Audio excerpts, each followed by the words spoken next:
Hey everyone, hope you're doing well. I'm Lucas and welcome back to yet another PSGL video on the channel. Today we are looking back, because it was actually a long time ago since I've done this race, but looking back at round 2 at USA Circuit of the Americas. Now, on screen now are the results from last round out at the season opener in Bahrain. We managed to pick up a podium finish, which was good. Not a bad start to the season. We managed to get pole position, but couldn't quite get the optimal race result. So not a bad start to the season. Certainly a good way to get things underway.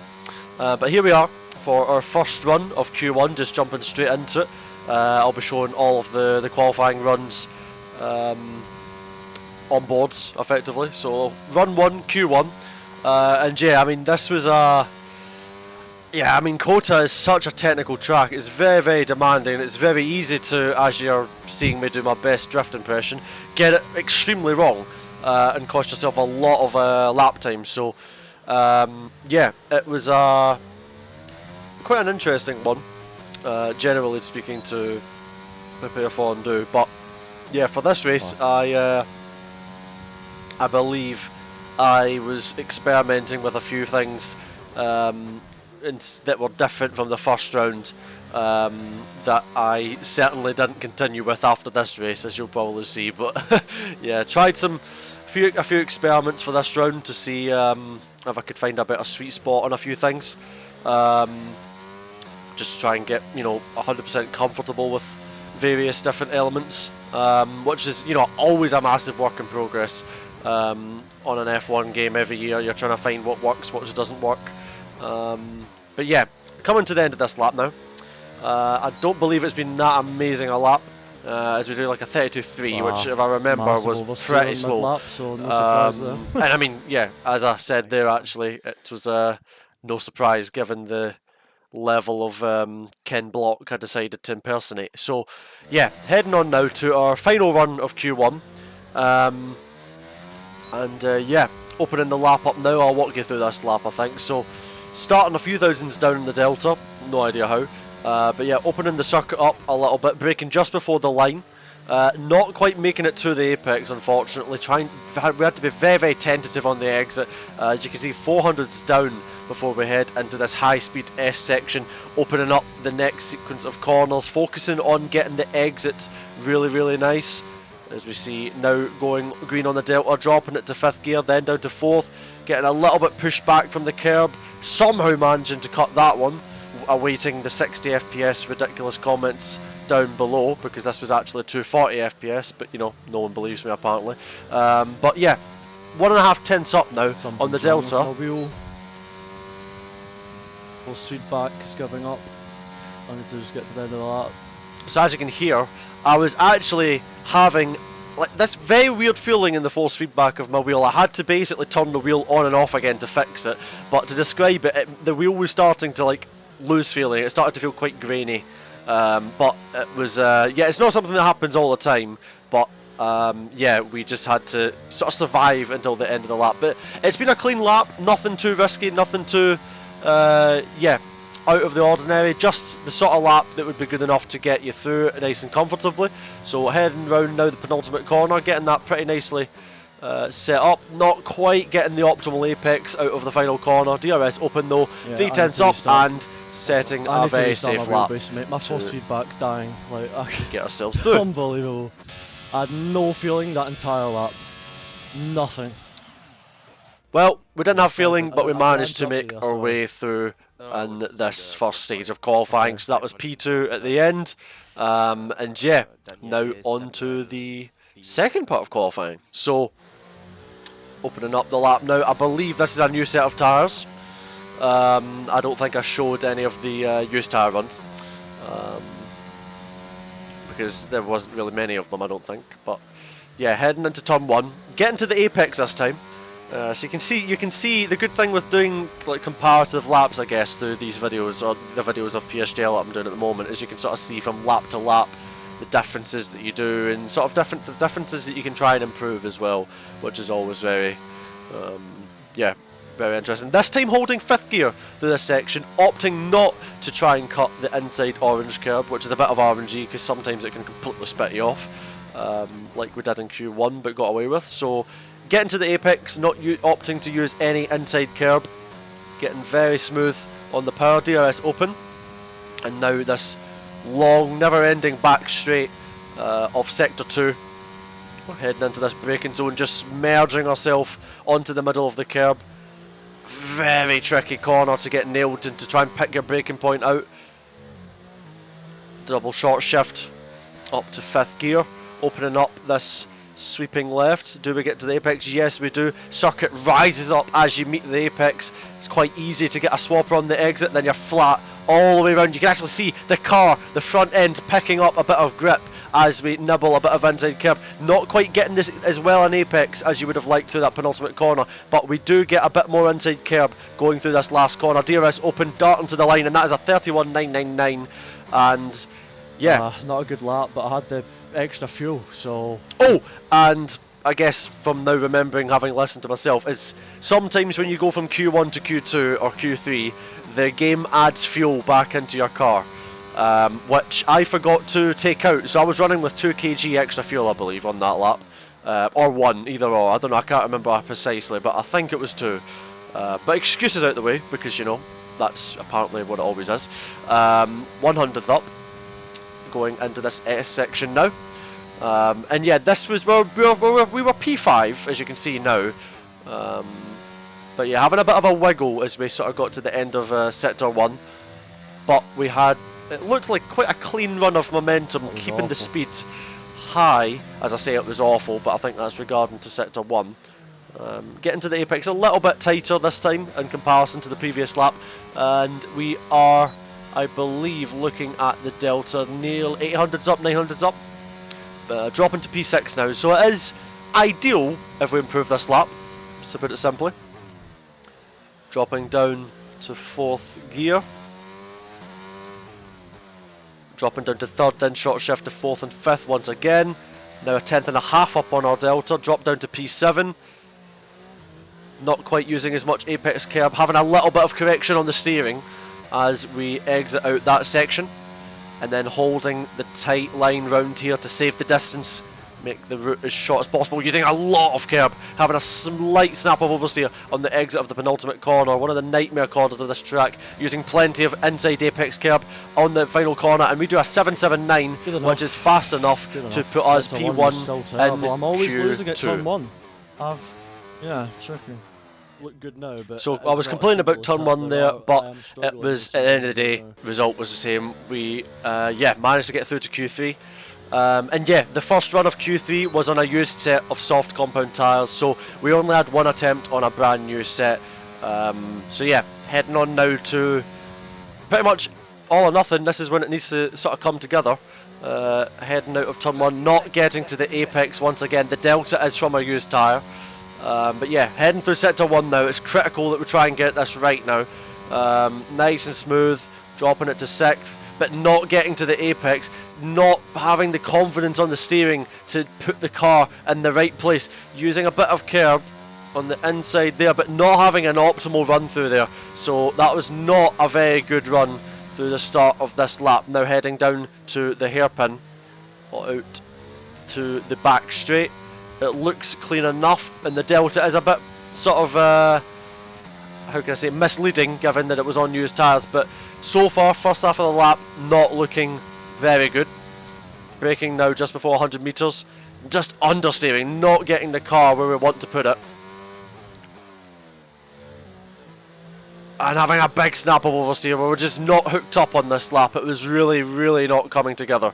And then again, just not getting the drive out of these corners, just bleeding lap time bit by bit all the way around the lap, not looking good at the moment. Heading into the penultimate corner, trying to open up the corner, and we invalidate our one and only run on new tyres, which is a schoolboy error, much easier to do than you would actually believe, but that meant we were P10. But at the end of the day, the lap was not... Well, our lap was slower than it was in Q2, and it's not a lap that I'll be shouting about anytime soon. So yeah, I believe... Yeah, not a good lap from me. Our pace was... Yeah, I mean, at least everyone can talk about practice pace, but yeah, it felt like we were, not where we would ideally want to be. We wanted to be fighting for the front, but we didn't manage to do that. But as you can see now, full wet race, so a chance to try and redeem ourselves. I don't know what the weather report. However, okay, weather report didn't. Oh, it's glitched. It's glitched. It's glitched. So I can't change my diff or anything now. So as you can see, if you look to the bottom right hand side of your screen, great, my MFD froze. Yeah, and it happened on the formation lap here, as you can see. And my hope is that it would just fix, that it was like a formation lap glitch or something like that. So yeah, we're lining up in the grid now, starting P10. And yeah, we're just hoping that MFD glitch doesn't exactly happen again. But yeah, MFD reset. Yeah, it has on the grid at least. Yeah, gotta just get on with it now. Qualifying's behind us. We're ready to get on with it. But as you can see, 5 red lights on your screen. The revs sounding very clear as we get on the power now. Not with the best initial launch you will ever see, but also not getting a very good start, starting on the intermediate tyres. So we opt for the outside line, which I believe then turns sort of, yeah, I mean, well, with Yoni Tomalak getting a little bit out of shape. And that is us up, I believe, from P10 to P7 off the start of this race. And when I say this was low grip, I was we get a tiny bit of contact from behind. This was extremely low grip, but for some reason we were quite fired up at the start of this first lap of the race. So we try and go round the outside now, which turns to the inside of Wilson Hughes. We just try and park it on the curb, but unfortunately our cars weirdly meet in the middle of that corner, and we get all out of shape because the contact model sent me in the complete wrong direction that we wanted to be going. So yeah, unfortunately dropped back another position down to P8, but at this point it's like a survival act. Like, it was super slippy, and yeah, I mean, I mentioned earlier that I was trying some things for this race, we made up good and it made having any feeling in what you were doing in these conditions very, very difficult. So yeah, it was a extreme challenge at the moment to try and put it all together. We were just all over the place. Brendan Lee right behind us, just, you know, hounding us, like he's just all over the place. And we also tried, I believe, yeah, I mean, as we make a huge lunge up the inside of Yoni Tormala. Do we get the move stuck? Trying to get on the traction now, side by side. We're not going to go around the outside. We just do not have the grip. Apparently getting a warning for that, because, you know, that's exactly what happened.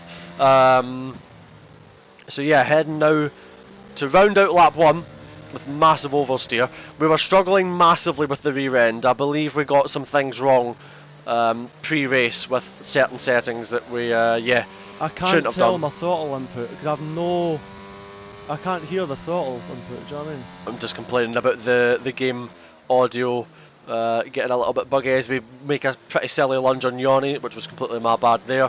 But yeah, we will. We were already struggling with the rear end a little bit, but it got a lot worse going into this stint. But then, regardless of all of these factors, we've just got to try and get on with it. None of these things can be altered in the race. So Yoni Tormala having a lot of snaps around us right now. So we have a look up the inside, trying to have a look, but Yoni gets the momentum around the outside. So we can see the cars ahead just starting to streak away, so we want to get a move on. So planting the power, turning on the ERS, diving up the inside into the sector 2 hairpin, or the first of 2 effectively in a sense, and that is us back up to P7, but unfortunately with quite a big gap to the cars ahead. So no, the MFD glitched again. So as you can see now, that glitch that we hoped would not happen again did. So as you can now see, as Wilson Hughes makes a move on Matthias van Erven, we can now no longer choose our tyres or change our diff or change anything. And now on lap 5 we are having severe rear end overheating. We were having some major problems right now. As Brendan Lee now dives up the inside of us. No competition whatsoever to stop Brendan's advances, and we drop back down as I believe a car is in the pit. So on lap 6 now, things are starting to unfold quite messily. We're struggling with the rear end of the car, and our MFD is frozen. So at this very second in time, we cannot fundamentally choose our tyres, and that's quite a big problem when, you know, you want to switch to intermediates, with the track drying up much earlier than it was forecast to do. So on the pre-race forecast, it said it was going to dry up around the lap 20 stage maybe, or something like that. I can't vividly remember, but already on lap 6, people are boxing. As you can see, Matthias van Erven diving into the box to put on a set of intermediates. You know, it's already drying up for inters at this point. And now you have Jake Benham flying up behind us because we have absolutely no rear grip at this point in the race. We've gotten quite a few things wrong for this round. And yeah, we're just defenceless to stop the advances of other drivers who are, you know, far more in control of their F1 car at this very stage in the race. Danny Moreno right behind us now. We're up to P4, but unfortunately we cannot. I mean, the intermediate runners are starting to pick up some good pace now as well, but we cannot, regardless of these things, we cannot actually do anything because we can't select the intermediate tyres. So we're just sort of sitting in a big lull at the moment. We're just getting on with it, but we're losing time to the inter runners. We can't get onto inters, and I believe as well our league teammate Barry Bermond will also pit this lap, which is, by the looks of it, one of the more optimal laps to box. So it means that at the very earliest we are going to have to box on the next lap, which spells disaster for our race. But we couldn't make the option to pit the lap before anyway if we wanted to, because we can't select the MFDs. So yeah, I feel like I've just rambled a lot there, but it was an absolute nightmare situation. It was a lot of pretty much everything that could have went wrong at this moment was starting to, you know, unfold in a way that we didn't want. So yeah, heading to the end of lap 7 now. This lap for inters. Yeah. I can't. You can't change your tyres. Barry's in. As you can see, discussing with my engineer Anton what Does strategy of options were actually available. And actually, as well, I was asking my Twitch chat if there was anyone that knew of a fix to the MFD glitch, because I didn't know of any. One, Barry's in, and B, I can't change my tyres. Yeah, it dries up in lap 8, and it said it was going to do it like probably lap 20 or whatever it was, so I can't change anything, man. So yeah, at this moment it was just complete despair, because there was not much we could actually do. And as you can also see, Jarno Walkmere, you know, the first person on inters. Actually, no, he started on intermediate tyres, apologies, I believe. As you can see, he's already past us and we are still on the wets. So our race at this point was not looking good, but now you can see I am trying to make amends to the, you know, the MFD glitch that we've got at the moment, which is, spelling doom for our race. Otherwise it's race over.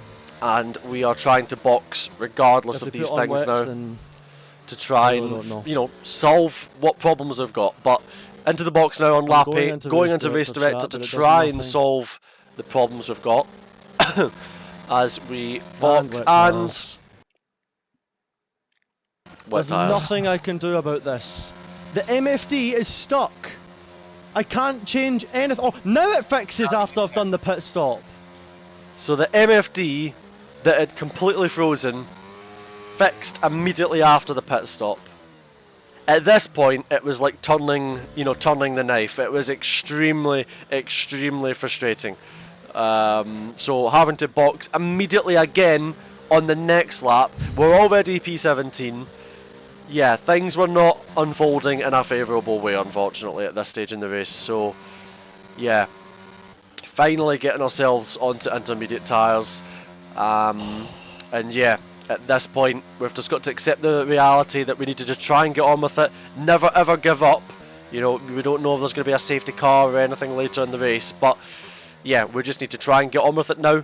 Make the best of a bad situation.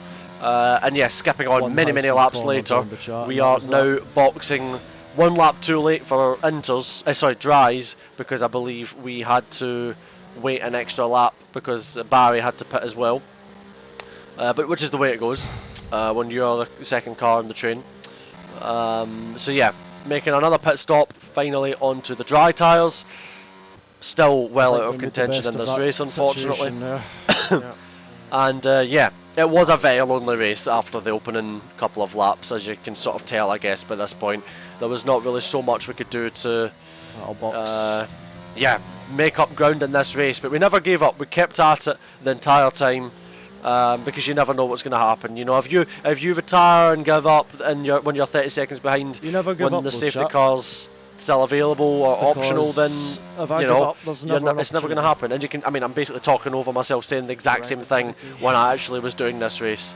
But yeah, we box now for the fastest lap of the race, just to try and take the point away from anyone in the top 10, I guess.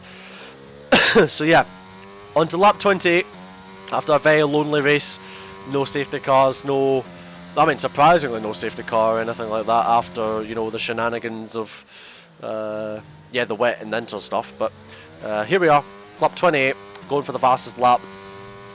And yeah, just it is, these sort of days happen when you're league racing. You know, it's not all going to be, you know, sunshine and rainbows. And yeah, I certainly didn't get it 100% right on this day as well. You know, I mean, the qualifying was yeah, very poor and not a very well executed one from myself.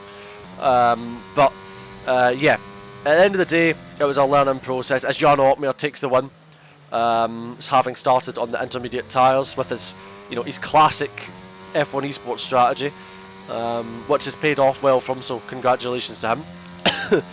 And yeah, but as I was saying,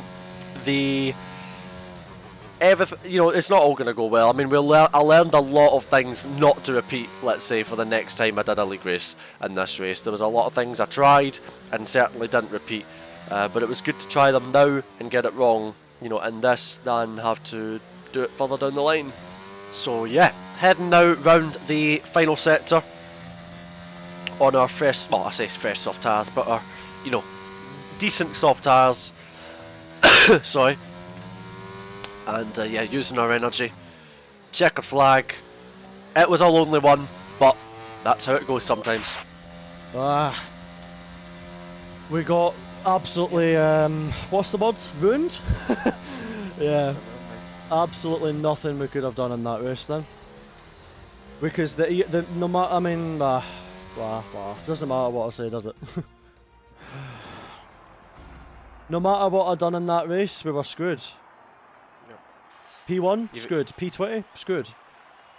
We had no, we couldn't change the MFD, couldn't change our tyres, and then it fixed immediately after the pit stop. So here are your race results for PSGL USA Round 2 after penalties and all that jazz has been applied, with Jarno Ottmeyer taking the win, Barry Berman P2, Thomas Ronar in P3. That is your podium. And yeah, thank you very, very much for watching. Sorry it wasn't a spectacularly amazing episode, I guess, of this championship. But you know, that's how it goes sometimes. But hope to catch you guys in the next one. Have a great rest of your day. Love you all and see you guys next time. Take care.